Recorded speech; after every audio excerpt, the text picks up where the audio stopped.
இந்த அரசியல் கட்சிகளோட அடிப்படை அரசியலேருந்து நமக்கு மாற்றம் தேவை. இதை சரி செய்வோம், அதை சரி செய்வோம், இதை நீக்கலாம், இதை சேர்க்கலாங்கிறதே கிடையாது.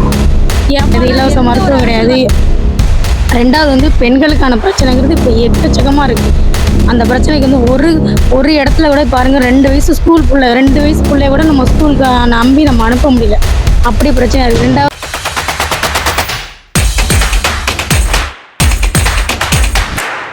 வணக்கம்மா. வணக்கம். இப்போ மயிலாடுதுறை மாவட்டத்தில் இப்போ வர சட்டமன்ற தேர்தல் வர இருக்கு. அதில் வந்து இப்போ நம்ம பூம்புகார் தொகுதியில் இருக்கிறோம். கடந்த 5 வருஷத்துல நம்ம டிஎம்கே ஆச்சும் வந்துட்டு இருக்காங்க. இதனால என்ன நலத்திட்டங்கள் செஞ்சிருக்காங்க, இதையாச்சும் திரும்பி இருக்கும்னு நினைக்கிறீங்களா, இல்ல புதிய மாற்றம் வரணும்னு நினைக்கிறீங்களா? புதிய மாற்றம் தேவை. ஏன்னா இதே அதாவது கிட்டத்தட்ட இந்தியா சுதந்திரம் அடைஞ்சிலேருந்து வந்து புதுசா ஒன்றும் இவங்க யாரும் எந்த ஒரு மாற்றத்தையும் கொண்டு வர. சரிங்களா? இப்ப டிஎம்கேன்னு எடுத்துக்கிட்டீங்கன்னா, டிஎம்கே ஏடிஎம்கேன்றத விட நம்ம வந்து இப்படி பிரிச்சு போகிறத விட எந்த அரசியல் கட்சி வந்து ஆட்சிக்கு வந்தாலுமே வந்து அவங்க சொல்ற எதையுமே அவங்க நிறைவேற்ற மாட்டாங்க. இப்ப அடிப்படை மக்களுக்கான பிரச்சனைங்கிறது அப்படியே தான் இருக்கு. அதுல எந்த மாற்றமும் இல்லை. இப்ப பாத்தீங்கன்னா இலவச கல்வி கிடையாது, இலவச மருத்துவம் கிடையாது. ரெண்டாவது வந்து பெண்களுக்கான பிரச்சனைங்கிறது இப்ப எக்கச்சக்கமா இருக்கு. அந்த பிரச்சனைக்கு வந்து ஒரு இடத்துல கூட பாருங்க, 2 வயசு ஸ்கூல் பிள்ளை 2 வயசு பிள்ளைய கூட நம்ம ஸ்கூலுக்கு நம்பி நம்ம அனுப்ப முடியல. அப்படி பிரச்சனை இருக்கு. ரெண்டாவது இலவசங்கிற பேர்ல இவங்க எல்லாம் இலவசம் கொடுக்குறாங்க. யாரோ இவங்க எங்க போய் சம்பாரிச்சு வந்து இலவசம் கொடுக்குறாங்க. இப்ப நீங்க இலவசம் கொடுக்குறீங்க, நம்ம 2 பேரும் பேசுவோம். இப்ப நீங்க ஒரு பொருளை எனக்கு என்னமா கொடுக்குறீங்க, நீங்க வந்து சரி வேலைக்கு போயிட்டு வந்து உங்களோட சொந்த ப்ராப்பர்ட்டிலையோ பொருளையோ எடுத்து நீங்க கொடுத்தீங்கன்னா அது இலவசம் நம்ம எடுத்துக்கலாம். இவங்க அதாவது இப்ப நம்ம கரண்ட் பில் எடுத்துக்கோங்க. இலவசன்ற பேர்ல மாசம் 1000 ரூபாய் கொடுத்துட்டு 600 ரூபாய் சிலிண்டரு இப்ப எவ்வளவு 1100 ரூபாய்க்கு விற்கிது.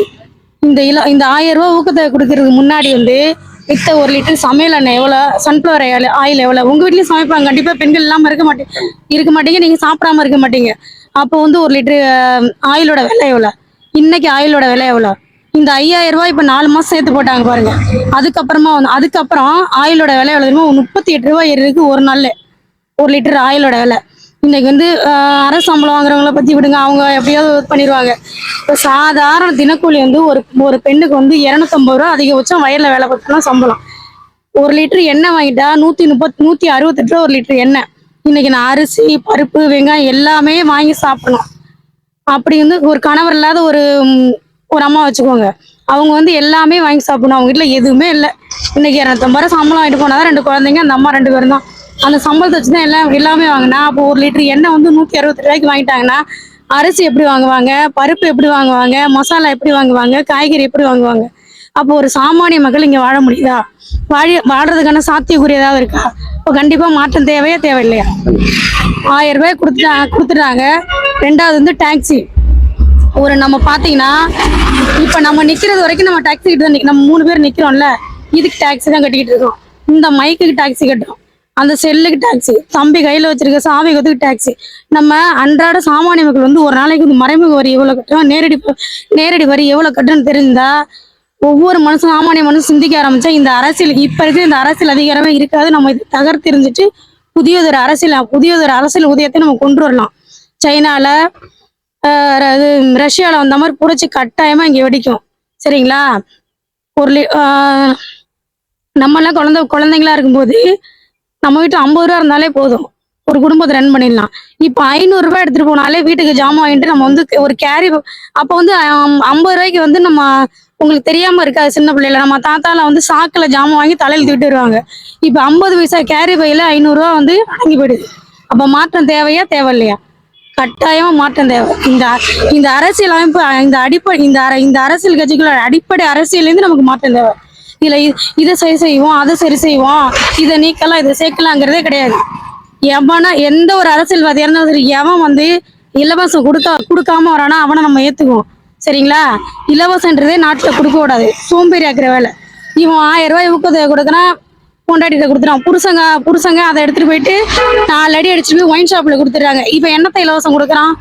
இங்க 1000 ரூபாய் கொடுத்துட்டு ஒரு நாளைக்கு ஒவ்வொரு ஒயின் ஷாப்லயும் ஒவ்வொரு நாளைக்கான கலெக்ஷன் எவ்வளவு ஆகுது சொல்லுங்க, எவ்வளவு ஆகுது?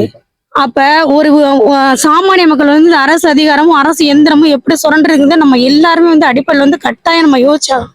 நீங்கள் உட்பட நான் உட்பட வந்து யோசிச்சாகணும். அதனால அரசியல் மாற்றம் தேவை, புதியதொரு உதயம் தேவை. இப்போ இப்போ வாக்கு கேட்டு வர எல்லாருமே பாருங்க, யாராவது இந்த கான்செப்ட் வச்சிருக்காங்களா? நான் இலவச கல்வி தருவேன், இலவச மருத்துவம் தருவேன், பெண்களுக்கான பிரச்சனை தருவேன். பேங்க்ல லோன் கொடுக்குறாங்களா? முதல்ல மோடி அறிவிச்சாரு, என்னென்னவோ சிறப்பு திட்டத்தை அறிவிச்சாரு. நான் வந்து 3 டிகிரி வாங்கின பட்டதாரி, சரிங்களா? இந்த அரசை நம்பினா நம்ம வந்து வாழ முடியாது. லஞ்சம் கொடுத்தாதான் வேலைக்கு போகணும். என்கிட்ட லஞ்சம் கொடுக்குறது பணம் கிடையாது. அதனால நான் ஒரு சுயதொழில் ஆரம்பிச்சிட்டேன். சுயதொழில் ஆரம்பிச்சு இப்போ என் பிள்ளை இங்கிலீஷ் மீடியத்தில் படிக்கிறாங்க. நான் இப்போ வந்து என்னோட வாழ்க்கையை வந்து ரன் பண்ணிட்டு இருக்கேன். இதே வந்து வேலை செய்யற இடத்துல இப்ப நான் கடை போட்டுற இடத்துல பெண்ணுன்றதுனால எனக்கு அவ்வளோ பிரச்சனை. ஒண்ணு வந்து, ரெண்டாவது வந்து இந்த அரசியல் கட்டமைப்பு வந்து ஜாதி அடிப்படையா வச்சுதான் இப்போ வந்து இயங்குது. ரெண்டாவது வந்து அதிகார வர்க்கம். இந்த ஜாதியும் அதிகார வர்க்கத்தையும் தகர்க்கிற மாதிரி ஒரு அரசியல் மாற்றம் நமக்கு கட்டாயம் தேவை.